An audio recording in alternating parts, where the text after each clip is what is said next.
Hey there, this is Mr. Dan. It's been a long time since I uploaded a vlog video like this.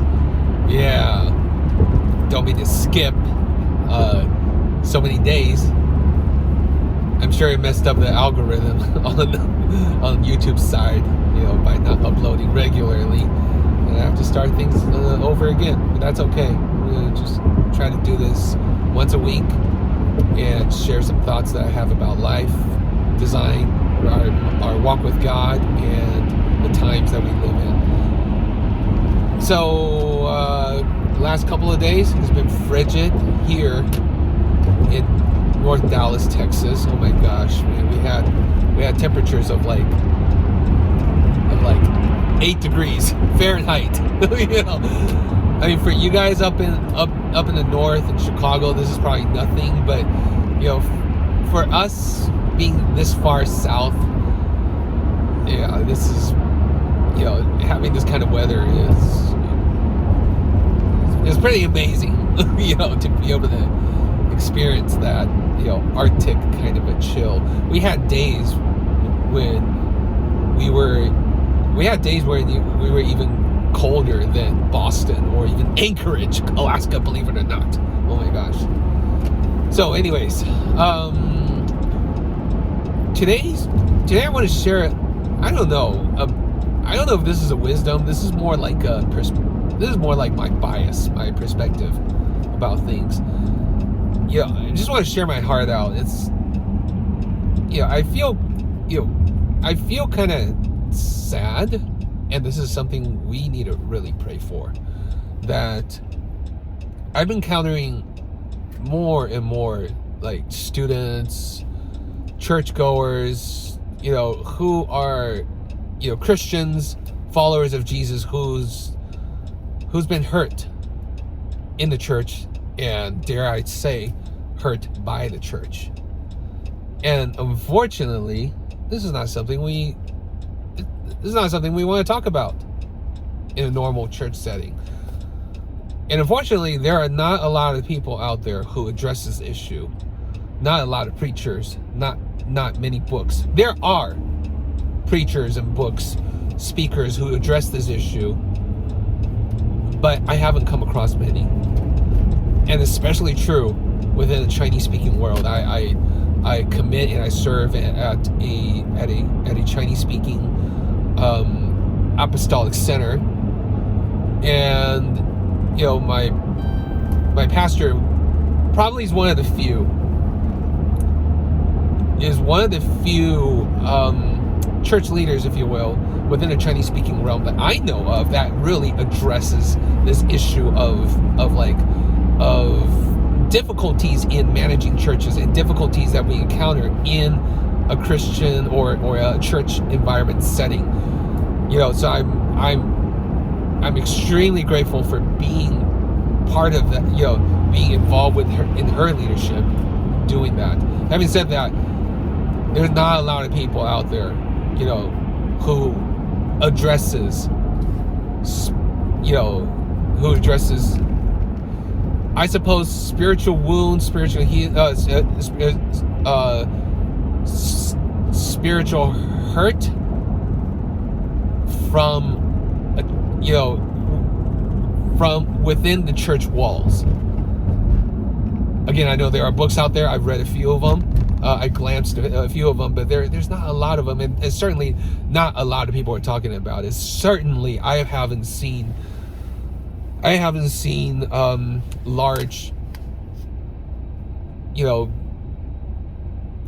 mainstream churches, diving in enough about it. I could be wrong. I think Bethel talks about it, and maybe they're one of the few churches that addresses it. But not a lot of churches that I understand, is willing to touch on the subject, and I think most believers of Yeshua have either have been or will be a victim of some kind of unfortunately some kind of a spiritual abuse, some kind of church abuse, so it's not something that we can avoid. It's not something that we can avoid. It's not something we can talk about. We feel comfortable talking about in a regular church setting. And I feel sad about it because it's kind of like if someone gets physically abused and they're not allowed to talk about it, with they don't know where to reach out to and who to talk about.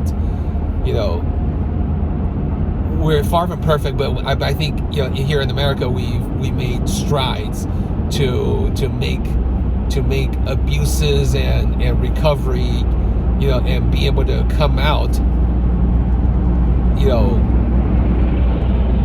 be able to speak out about it, more of an acceptable thing nowadays, which is a good thing. But I feel that spiritual wounds is not so much accepted in the Christian world that I'm aware of.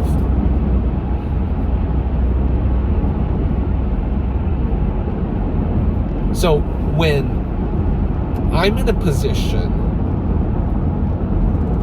where kids, especially kids, teenagers, open up to me about the kind of things they've encountered at church. And of course, church is not going to be perfect. No place is perfect. And if you find a perfect church, please leave, because you or I are going to ruin it. Yeah. Okay. So disclaimer. With that being said, when I've encountered, people or kids, students, who talk to me about the bad experiences they've had at church. And I'm not just talking about, the food is not so good. I'm not talking about them just complaining about the church not having amenities. No, I'm talking about they've had leaders who said or did things that are, that seem to be like, according to the Bible, but in reality really freaking hurt them like to their core. Okay. When I hear stories like that, or when I encounter students or friends or people like that, it's really hard, because, I don't know what to do. Comment below if you can. Tell me what do you do when you encounter people who said, I gave my life to Jesus because of my experience in this church or that fellowship, and that leader, what that leader said to me or did to me, or what that person or that leader, did to backstab me in the back. When people come to you like that, what are you going to say? Okay, I'm curious to know. Okay. I feel sad. There's not a lot of resources out there. There are not, again, especially, I think it's a little better in the English speaking, world, but in the Chinese Christian world, they're begun to have voices coming out where leaders are addressing this issue, but it's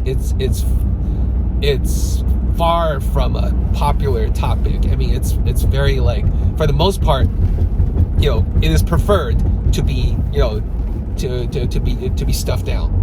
It is preferred that this is not talked about. All right. So what do you do? What do I do?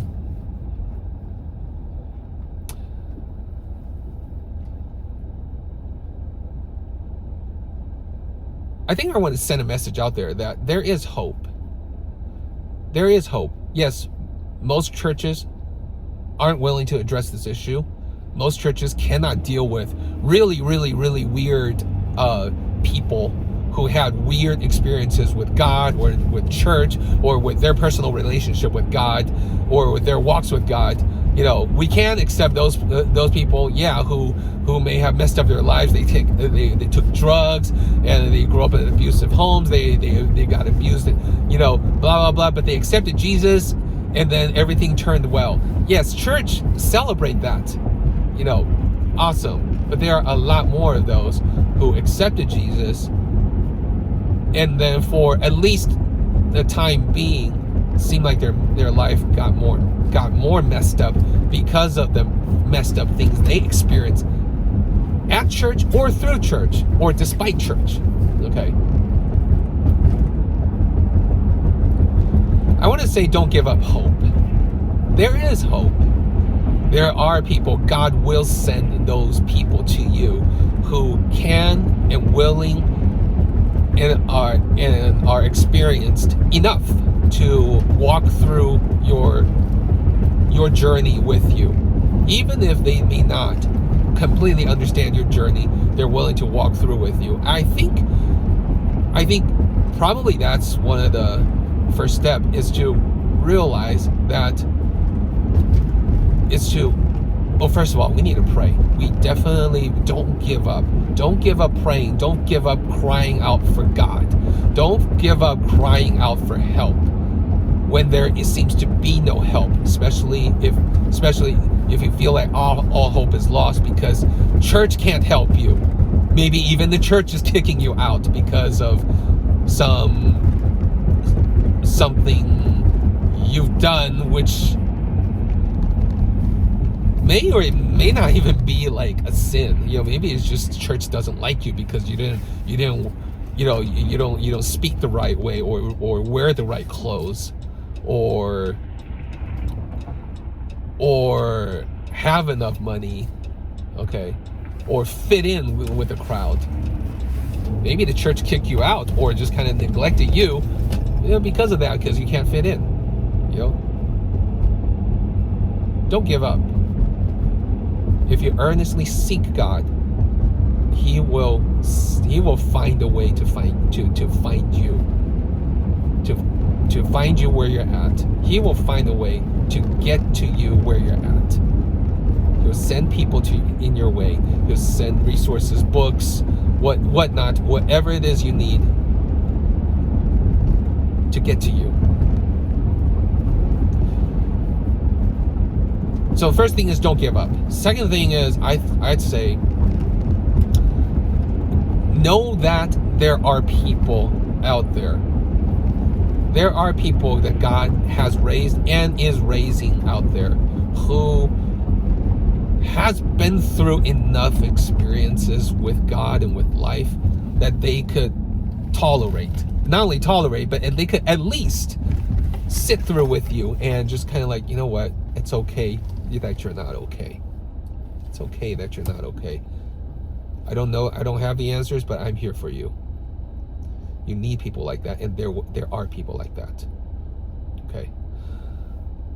Third, I suppose the third thing, maybe the final thing I want to share is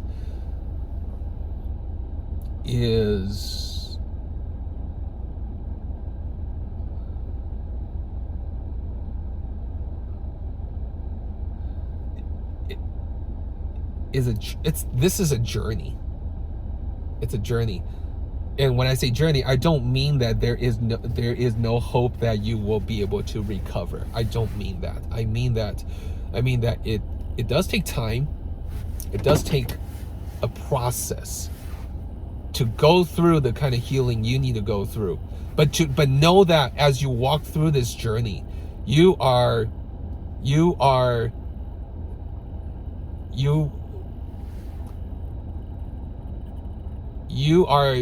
coming out stronger and more powerful because of it. You are going to be better because of it. You are going to be better because of what you've gone through or what you're going through. there is a process to go through this, and I'm still in the process. I can't tell you that I'm completely healed. I'm completely there, but I'm in the process, and the process is worth it. It's going to be worth it. It will take you to your calling, to your destination, to your destiny. Okay. So that's all I want to share. Today has nothing to do with art or design or Viscom or dynamic drawing or art center or anything. Just sharing my heart out. All right, hopefully this helped a few of you. Probably offended a few more of us. But hopefully this helped a few of you. And if so, I would love it if you could subscribe or hit a like, and just have some questions. You want to dialogue with me, just comment below. I'd love to hear from you. And but if not, no worries. Yeah, thanks guys. This is Mr. Dan signing out. We'll see you next time. Bye.